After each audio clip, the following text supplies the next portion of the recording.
Alright, class, we're going to create a door that opens by physics. I'm just going to create a third-person project. Call it Physics Door. Create. We won't have any doors in here by default, so I'm going to click in the browser here and add a feature or content pack. Click on Content, Starter Content. It's always available to you to add if you'd like, and it has a bunch of stuff in there that's useful for this sort of thing. So now we have starter content, and in props, door frame and door, right, which will work fine. The first thing we need to do, though, is open up the door frame and go down here and to collision and change it from block all to no collision, because we're going to have the door only have collision. So, and if you add it to the door frame, it can cause errors and things later. So I'm going to just save that with no collision. And the reason I'm not renaming this my door frame and my door is because you can re-add starter content anytime you want. And so in this case, I'm just modifying it. On door here, let's take a look at the collision. The complex collision matches the geometry of the door, at least very closely, but simple collision is empty. I'm going to add box simplified collision. Now let me hide the complex collision so you can see that that box is just this green box that surrounds it, which isn't too bad, but it could cause collision errors. So I'm going to shrink it a little bit. Before I do that, I'm going to turn off the scaling snapping so I can do it by small increments like this. So it's just this little thin collision. Then I'm gonna sneak it in a little bit. Not all the way in, but I think I'm less than where the doorknob is in case I want to do something with the doorknob later. And maybe a little bit shorter too, so it's not clipping with something on the floor. So you're not going to miss that. A tiny little cockroach could sneak under it, but you know, that should work. And so we've got the door and the collision. We will need to do a few other things later, but first I'm going to create a folder called Physics Door. I'm going to open that. Let me open it over here. Right click, Blueprint Class Actor, and name it BP underscore Physics Door, like that. These are just the static meshes. So I'm actually going to open the Physics Door blueprint here and drop in the ones we just modified, which we modified these. I could have modified them when they were in there, but we modified these. So I'm going to drop the door frame into my physics door. So there it is. And I'm going to drop the door.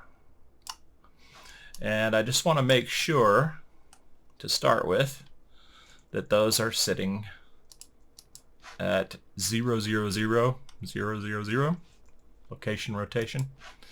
So I know they're exactly in the middle. You'll notice the door is slightly off center. If we try to, we need to move it over, obviously, but you'll notice that because the location snapping is turned on, we can't get it precisely right. It's either inside or outside, right? So I'm going to change the snapping to 5. Let's see if that comes close. Yeah, that'll work. Because remember, the door frame is not going to have any collision. And so it'll swing like that. But I'm going to send it back to 0. Then the next thing we need to do is add to the door physics constraint. Many different kinds of physics constraints. You can see that it's currently at a funky angle. If I look over here, you'll see that it's actually set to that weird number. I'm going to send it back to 0, which actually sends it to approximately the right place. Let's see how close that is. That's pretty darn close, which is good. But you can just move this around, you know, anywhere you want, right, to get it to be proper. And again, if you can't get it into the exact position, turn off the snapping there. And then down under physics constraint here, there's linear limits for X, Y, and Z motion. They're all locked. And in this case, that's fine. We don't want to move the door around. We want to rotate it. And so angular limits, we've got 2 different kinds of swinging and twisting. I'm going to turn off the twisting, so lock the twisting for swing 2 and twist motion, and make the swing 1 motion limited. But we don't want to open and close it just 45 degrees.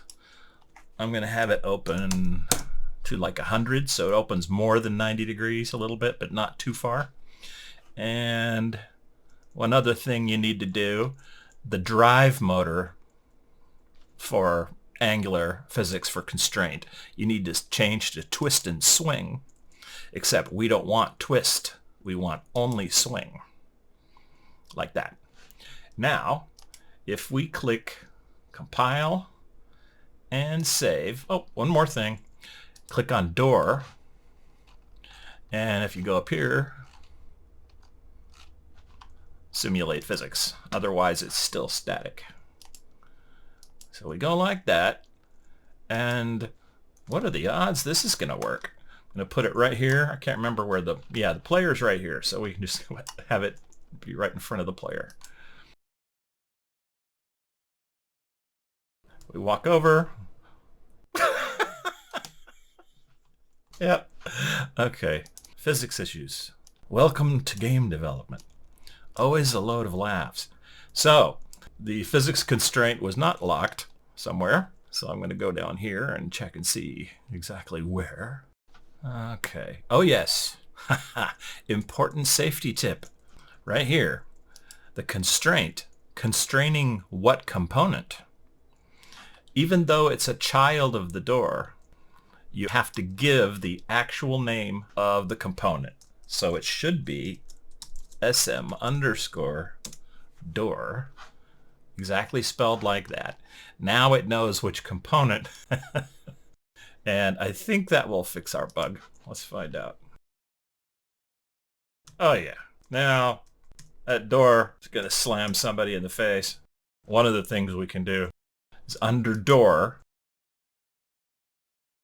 you can add angular damping to the physics. And instead of 0 damping, I'm going to make it 5. All right, let's have a look at it now. Still think it's going to take grandma out. So one of the things you could do is you can change the mass of the door. But if I change it to, say, 100, with the door being more substantial, a little heavier, the swinging is even more realistic. The only thing I see is that the camera is zooming in when it passes through the collision, which is a common problem with games, but the default camera isn't very sophisticated.